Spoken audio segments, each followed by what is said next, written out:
রাজধানীর ব্যস্ত এই শহরে প্রতিদিন হাজারো মানুষের চোখ পড়ে নানা দৃশ্যের দিকে, কিন্তু এই ব্যানারটির সামনে দাঁড়ালে একটু হলেও থমকে যেতে হয়। এই কয়েকটি শব্দের মধ্যেই যেন লুকিয়ে আছে এক তরুণের বেঁচে থাকার আকুতি। এই তরুণের নাম সিয়াম রহমান, একাদশ শ্রেণীর একজন শিক্ষার্থী। যে বয়সে স্বপ্ন দেখার কথা, বন্ধুদের সঙ্গে হাসি আড্ডায় সময় কাটাবার কথা, ঠিক সেই বয়সেই তিনি লড়ছেন এক বিরল রোগের সঙ্গে। আমি একটা পৃথিবীর বিরল রোগে আক্রান্ত। রোগটার নাম এক্সপি।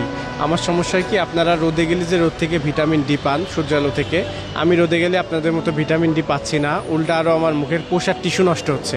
কিন্তু আপনারা রোদে গেলে প্রতিনিয়ত রোদ থেকে যে ভিটামিন ডিটা পাচ্ছেন, আমি রোদে গেলে আমার মুখের কোষার টিস্যু নষ্ট হচ্ছে এবং প্রতিনিয়ত এটা ক্যান্সার বেশি হচ্ছে। তো এটা যদি চিকিৎসা না করে একটা পর্যায়ে ঘা বা ক্ষতর দিকে চলে যাবে, এমনকি এটা পচনের দিকেও চলে যাইতে পারে।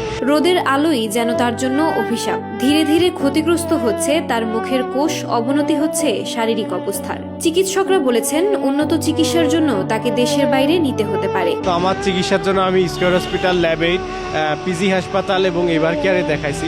তো ওখান থেকে সরাসরি নো ট্রিটমেন্ট লিখে দিছে এবং বলছে যে বাংলাদেশের পক্ষে এই রোগের চিকিৎসা দেওয়া সম্ভব না। এটা একমাত্র সিঙ্গাপুর অথবা জাপানে এই রোগটা, জাপান সূর্যোদয়ের দেশ, ওখানে এই রোগটা হওয়ার পসিবিলিটি বেশি।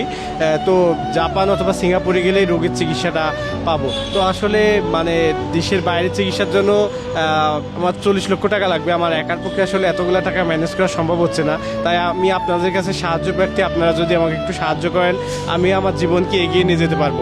একটি সাহায্য, একটি সহযোগিতা হয়তো ফিরিয়ে দিতে পারে একটি তরুণের প্রাণের হাসি। আমরা কি পারি না নিজেদের সামর্থ্য অনুযায়ী সিয়ামের পাশে দাঁড়াতে? কারণ মানুষের জন্য মানুষ, এই বিশ্বাসটুকুই আজ তার সবচেয়ে বড় শক্তি।